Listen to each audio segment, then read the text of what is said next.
Hello students. बेटा, हमारा oligopoly का नॉन कोल्यूसिव ओलिगोपोली में थर्ड मॉडल है एडवर्ड्स मॉडल। एडवर्ड्स के मॉडल से पहले हमने दो मॉडल्स डिस्कस कर लिए हैं। हमने कूरनोट का मॉडल डिस्कस कर लिया था और बर्ट्रैंड का मॉडल भी डिस्कस कर लिया था। ये जो एडवर्ड्स का मॉडल है ये टू आस्पेक्ट्स में इन दोनों से डिफरेंट है। इन दोनों में पहले इन दोनों जो मॉडल्स हमने कर रहे हैं ना, कूरनोट्स और बर्ट्रैंड के मॉडल, उनमें हमने दोनों में माना था कि फर्म की अनलिमिटेड प्रोडक्शन कैपेबिलिटीज़ हैं, प्रोडक्शन पॉसिबिलिटीज़ हैं। बट एजवर्थ के मॉडल में इन्होंने माना है firms have limited production possibility. Cournot और बर्ट्रैंड में ये माना था, उनके मॉडल में एक डिटर्मिनेट इक्विलिब्रियम पोजीशन आती थी, बट एजवर्थ के मॉडल में दो नॉन डिटर्मिनेट इक्विलिब्रियम पोजीशन है। Now assumptions of Edgeworth model, two forms जैसे उसमें था, दोनों पुराने मॉडल्स में होमोजीनियस प्रोडक्ट्स हैं। Both forms have equal price per unit. Production possibility capacity is limited. ये गलत लिखा गया है, production capacity is limited, production capacity है फर्म की। Both firms can sell maximum possible output at competitive price, कि अगर वो अपनी प्राइस को परफेक्ट कंपटीशन के अकॉर्डिंगली लो फिक्स करते हैं तो अपनी मैक्सिमम आउटपुट वो बेच सकते हैं, जहाँ पर प्राइस और एवरेज कॉस्ट बराबर है। मतलब अगर अपनी प्राइस को एवरेज कॉस्ट के बराबर फिक्स कर दें तो उनकी सेल मैक्सिमम हो सकती है। हर firm each firm consider itself to be independent. Each firm considers that price of rival firm shall remain independent. Now diagrammatic presentation, ये हमने दोनों फॉर्म्स के लिए ये बनाए हैं। नो, अब देखिए यहाँ पर एक लाइन ड्रॉ करते हैं। ये लाइन इधर आके इधर हम इसको ले जाते हैं।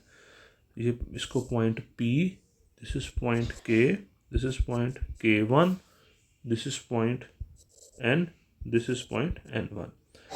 ये उनकी मोनोपोली प्राइस है OP। अगर प्राइस वो मोनोपोली फिक्स कर दे तो ये फर्म A का ड्यूप्लिस्ट A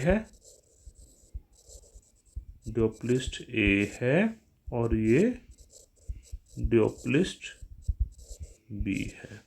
अगर वो अपनी प्राइस को maximum price monopoly price fix करे OP, तो उनके रेवेन्यू है ONKP ड्यूप्लिस्ट A के, और B के हैं OPK1N1।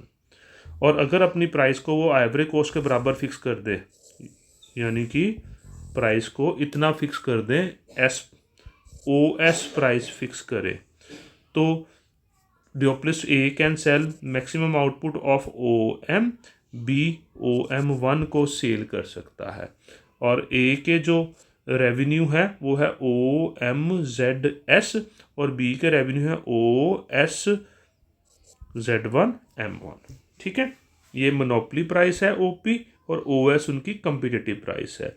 मोनोपोली प्राइस होने पर, OP प्राइस होने पर A की सेल है ON, B की सेल है ON1। OS उनकी कम्पिटिटिव प्राइस है। इस कम्पिटिटिव प्राइस पर जहाँ एवरेज कॉस्ट बराबर है, फॉर ड्यूप्लिस्ट A की सेल है OM, B की सेल है OM1। नाउ स्टार्टिंग में अज्यूम करते हैं कि वो मोनोपोली प्राइस चार्ज कर रहे हैं। A के इतने रेवेन्यू हैं ONKP जैसे पहले बताया, और B के OPK1N1। नो मार्केट, अब A ड्यूप्लिस्ट क्या करता है, वो पूरी मार्केट कैप्चर करने के लिए अपनी प्राइस को थोड़ा सा कम कर देता है, P1 फिक्स कर देता है। जब उसने प्राइस अपनी P1 फिक्स करी तो वो अपने सेल जो पहले ON थी वो AON से बढ़ाकर पूरी सेल अपनी कर सकता है M, और उसके प्रॉफिट आगे OP1FM1M। जब A ड्यूप्लिस्ट प्राइस रिड्यूस करके सारे कस्टमर अपनी तरफ अट्रैक्ट कर लेगा तो B तो चुप नहीं बैठेगा, B अपनी प्राइस को थोड़ा और कम करके P2 कर देता है और सारे कस्टमर उसके पास आ जाते हैं। ठीक है, अपनी वो पूरी OM1 आउटपुट फिर बेच लेता है। उसके टोटल रेवेन्यू आ गया P2, F1 और M1।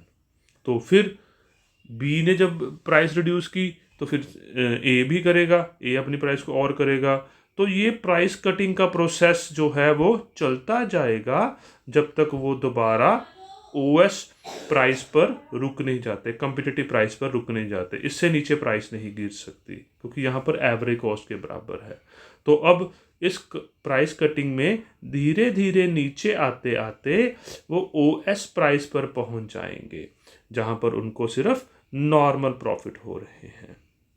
तो अब यहाँ पर हैं, फिर उनमें से एक सेलर क्या करेगा, दोबारा प्राइस को मोनोपोली प्राइस चार्ज कर लेगा, बढ़ा देगा। फिर दूसरा थोड़ी सी कम, एक दूसरे थोड़ी सी कम करेगा, फिर पहला थोड़ी सी और कम करेगा, फिर दोबारा मतलब ये प्रोसेस नीचे आता जाएगा, फिर एक बार फिर ऊपर जाएगा, फिर नीचे नीचे नीचे नीचे दोबारा ओएस पर। यानी कि ये कोई इक्विलिब्रियम सिचुएशन जो है वो डिटर्मिनेट नहीं है बल्कि नॉन डिटर्मिनेट है, कि कोई एक फिक्स्ड सिचुएशन इसका आंसर सॉल्यूशन नहीं निकलता जैसे कूरनॉट और बर्ट्रैंड में निकला था। तो this is our adverse model of duopoly. Thank you बच्चे।